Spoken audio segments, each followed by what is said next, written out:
Election commissioner மேலே புகார் கொடுத்துட்டாங்க எதிர்கட்சிகள்லாம் சேர்ந்து. பார்லிமெண்ட்டில் 120 எம்பிகள் இருந்தாலும் ஒன்றுக்கு லாயக்கில்லைன்னு கொடுத்துருக்காங்க. ஒரு ஆளுங்கட்சிக்கு உதவி செய்யலாருன்னு கொடுத்துருக்காங்க. நம்ம இது என்னென்னா ஆளுங்கட்சிக்கு உதவி செஞ்சாரோ எதிர்கட்சி உதவி செஞ்சாரோ, ஆனால் கையாளாகாத எலெக்ஷன் கமிஷனருங்கிறத ஒத்துக்கணும். பார்த்தீங்கன்னா இன்னும் எலெக்ஷன் டேட்டா அனௌன்ஸ் பண்ணல. மே 10க்குள்ளே நடக்கணும். 40 நாள் இது கொடுக்கணும், கெடு அட்டவணை கொடுக்கணும். அதுக்கப்புறம் தேர்தல் நடத்தணும். எண்ணிக்கை இருக்குது. இழுத்து பிடிச்சிக்கிட்டு இன்றைக்கி வர தேர்தல் இதை தேதியே சொல்ல முடியலை. அப்போ இந்த தேர்தல் கமிஷனை சரியாக நடத்த தகுதியற்றவர் அந்த எலெக்ஷன் கமிஷனர் அப்படிங்கிறது வெளிப்படையாக தெரியுதே.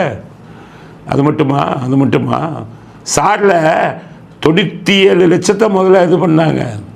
அப்புறம் இப்போ 75 லட்சத்தை குறைச்சாங்க. திமுககாரன் பூரா போய் டூப்ளிகேட்டை பூரா சேர்க்க வச்சான். 97 75 ஆக்குனான். அவன் சேர்த்ததுக்கப்புறமா ஒரே வீட்டில் 36 பேர் இருந்தது கண்டுபிடிக்கப்பட்டது. அப்போ சார் இதில் என்னத்தை பண்ணீங்க? சரியான முறையில் சார் இதை நடத்துனீங்களா? அதுலேயும் ஃபெயிலியர்.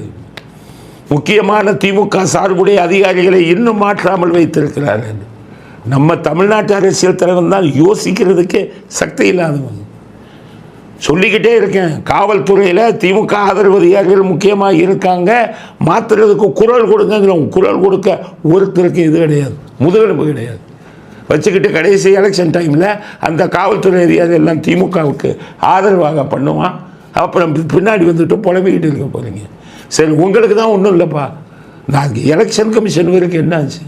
3 வருஷம் எல்லாத்தையும் மாற்ற சொன்னாங்கல்ல. நான் லிஸ்ட்டு கொடுக்கவா காவல்துறையில்? 3 வருஷம் அதே இடத்துல உள்ள திமுக ஆதரவு அதிகாரிகள் லிஸ்ட்டு கொடுக்கவா? அப்போ எப்படி நடக்குது தேர்தல் கமிஷன் இது? அதனால் இந்த தேர்தல் கமிஷன் ஆணையர் தகுதியற்றவர்கள மாற்று கருத்து இல்லை. அவரை மாற்ற வேண்டும் என்று எதிர்க்கட்சிகள் கொடுத்த தீர்மானத்தை நாங்கள் ஆதரிக்கிறோம் அப்படிங்கிறது தான் அடுத்த கட்ட கருத்து. அடுத்தது போரை பற்றி சொல்லணும். எல்லோருக்கும் ஒரு ஆறுதலான செய்தியை நேற்று சொன்னோம். கேஸ் சிலிண்டர் இனி தட்டுப்பாடு வராதுன்னு சொன்னோம். அதுக்கு காரணம் அந்த கடல் வழியில் இந்திய கப்பல்களுக்கு மட்டும் அனுமதி அப்படின்னு சொல்லிட்டாங்க ஈரான்.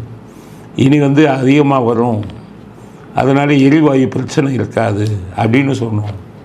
ஆனால் இன்றைக்கி தலைகீழாக மாறிடுச்சு. இந்திய கப்பல்கள் வந்தது, ஈரான் வீரர்கள் படை வீரர்கள் அவங்களை அடிச்சிட்டாங்க. இந்தியாவுக்காக எண்ணெய் கொண்டு வரப்பட்ட எரிவாயு கொண்டு வரப்பட்ட கப்பல் ஈரான் கடற்படையினரால் தாக்கப்பட்டது. அப்போ என்ன அர்த்தம்? இனி கப்பல் வராது, இனி மறுபடியும் ஸ்கார்சிட்டி வந்துடுமா, பற்றாக்குறை வந்துடுமா அப்படிங்கிற பயம் இன்றைக்கி வந்துடுச்சு. ஒவ்வொரு நாளும் நிலைமை தலைகீழாக மாறுது. இப்போ ஈரானுடைய போக்கு இன்னும் கடுமையாக இருக்குது. இன்றைக்கி கூட துபாய் மேலே அட்டாக் பண்ணியிருக்காங்க, தாக்குதல் நடத்தியிருக்காங்க, தாக்குதல்களை கடுமையாக்கி இருக்கிறார்கள். இன்றைக்கி பார்த்தீங்கன்னா ட்விட்டரில் ஒரு செய்தி போட்டிருக்காங்க. ஈரான்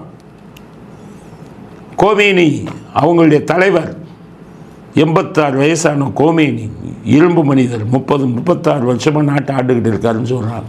30 வருஷத்துக்கு மேலாக அவர் கொல்லப்பட்டார்.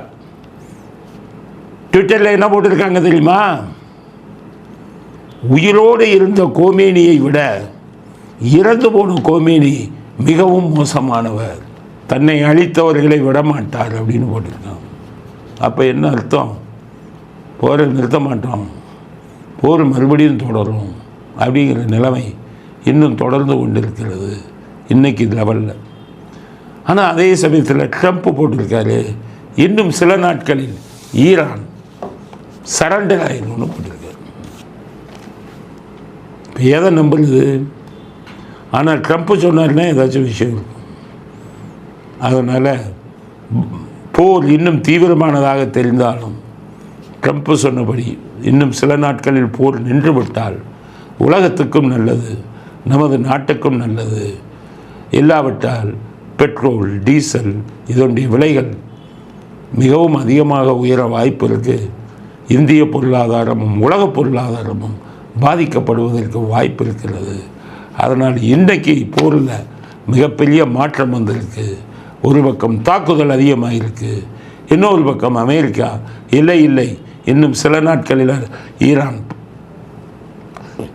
சரண்டர் ஆகிடுவாங்க, போகிற வாபஸ் வாங்கிடுவாங்கன்னு சொல்வது இன்னொரு பக்கம் ஆறுதலாக இருக்கிறது.